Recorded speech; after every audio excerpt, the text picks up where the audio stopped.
I wish we didn't have to talk about this, but Well, I think people know by now. Even those who didn't know who Richard Rodier was 2 days ago know who he is now. I think they know his entire background. Of course, he was involved in the Balsillie effort to move the Coyotes to Hamilton way back when. He worked for the PA.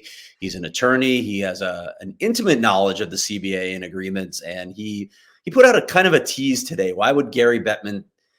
First of all, there's a bit, I'm going to just whittle it down to, I'm not going to read the tweets, all of Richard Rodier's string of tweets that teased this and then answered his own question later. But it was basically going back to that Smith release from Salt Lake City, where there was no mention of relocation, even though there was the hint of relocation. Well, why would he do that? Why would the league, who would clearly sign off on this sort of thing before it ever came out, allow this and want it worded a certain way? Basically, what Richard Rodier was saying here was that Gary Bettman's protecting himself because you need to allow Alex Morello the opportunity to explore whatever opportunities he has here without any hint of, oh, we're going to relocate this franchise. You can't have that. Gary Bettman's an attorney.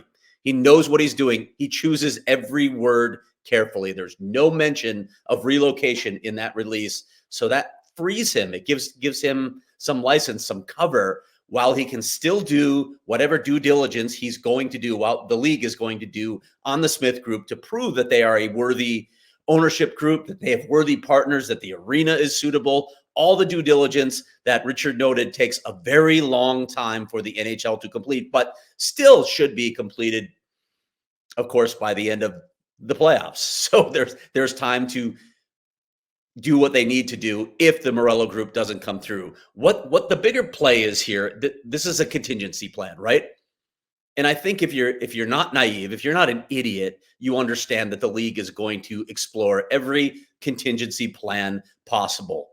We'll get into some of those, but I want to give people a couple examples of this happening in the past. Remember way back in 2010 when Mark Chipman thought he was getting the Coyotes. He left the league office and he thought he got the Coyotes.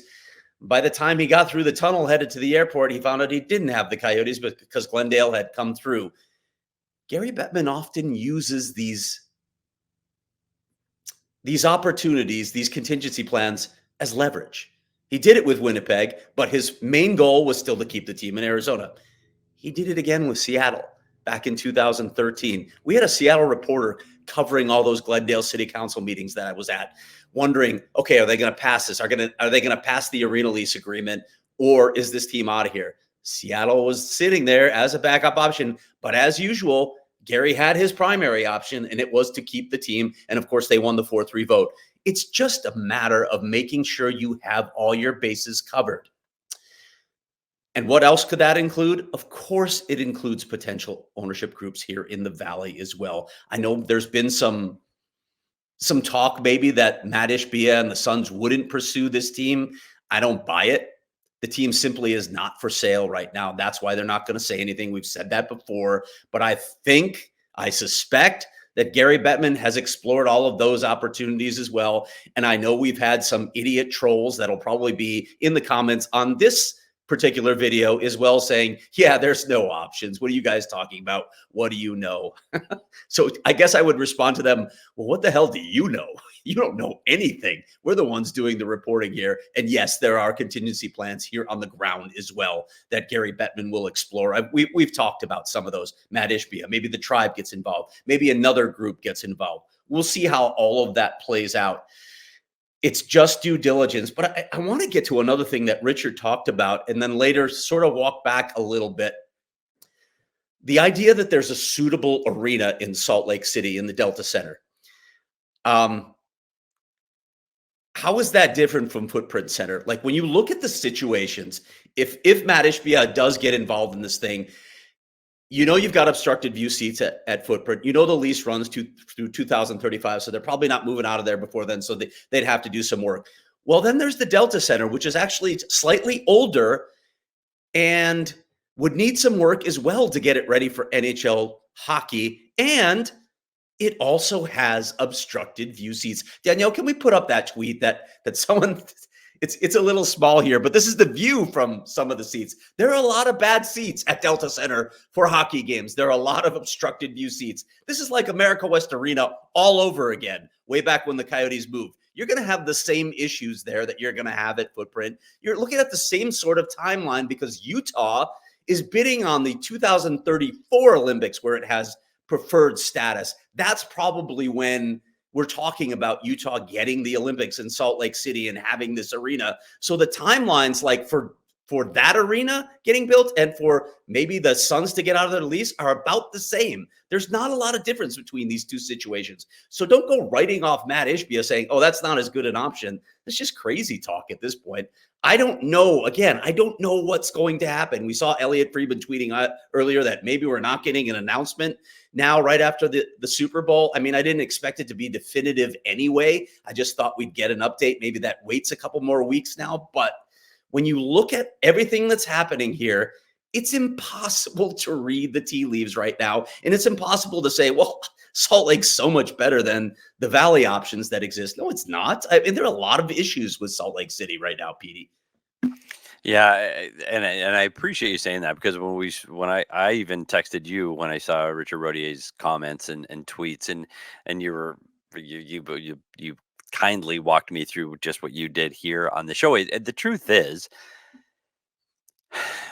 nothing was really new in that line of thought. It was, and he said it himself. It was just his theory of events, not necessarily anything more factual than what we stated in the show yesterday.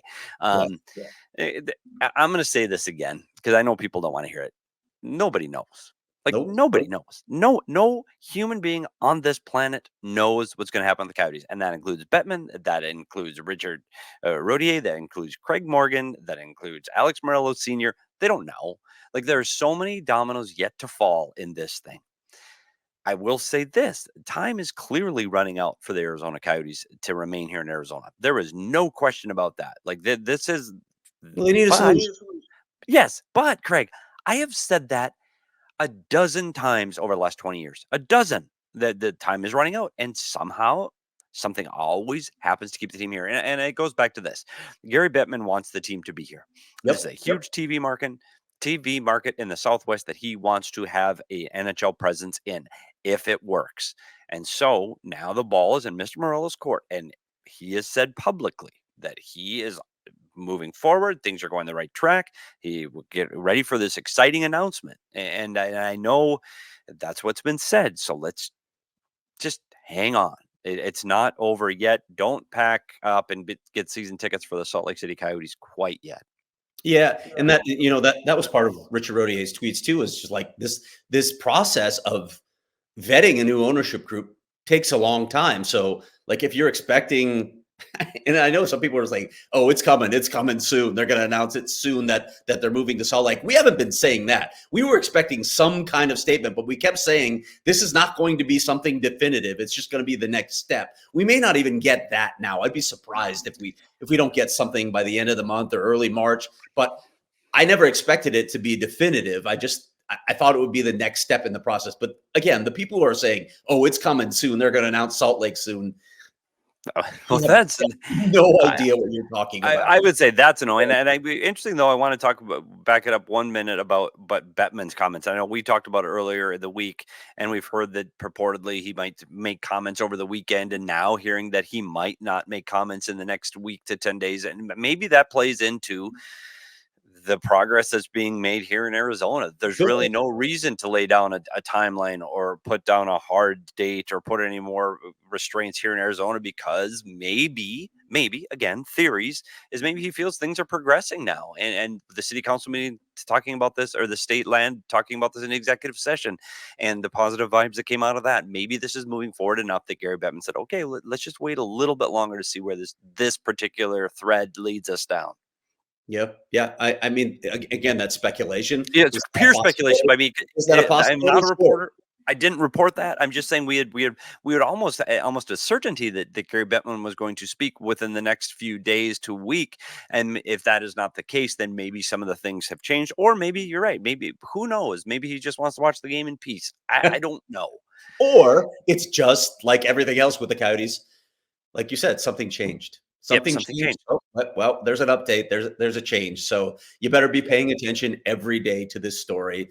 Unfortunately, I'm weary. I'm weary of this story. I bet a lot of people are weary. I feel for all US Coyotes fans. We're all tired. We're all tired. And we're all sick of the emotional roller coaster that we've been on with this thing as well, thinking one thing one day and a completely opposite thing the next. Yeah. It's exhausting. And it's exhausting dealing with really uninformed people who have no problem spouting their opinions. And you know what? I'm just going to go ahead and say this too. It's men. It's always men that are acting like idiots in the chats or on YouTube comments. So thank you, women, for behaving better than the other gender, which is usually the case, actually. There's just a bunch of idiots that I'm dealing with, and I'm tired of those people as well. Usually, I'm able to block it out, but it's been pretty exhausting this week. Like people calling us out in our YouTube chat, PD, like, "Oh, you guys are just sounding ridiculous now, saying that the Coyotes didn't leave Glendale because of non-pay bills." Well, yeah, sorry that I have the Glendale city manager literally on the record saying they would have taken them back in a heartbeat with a long-term lease. Apologies for having that factual record. You can believe, I guess, whatever you want to believe if you want to ignore the facts.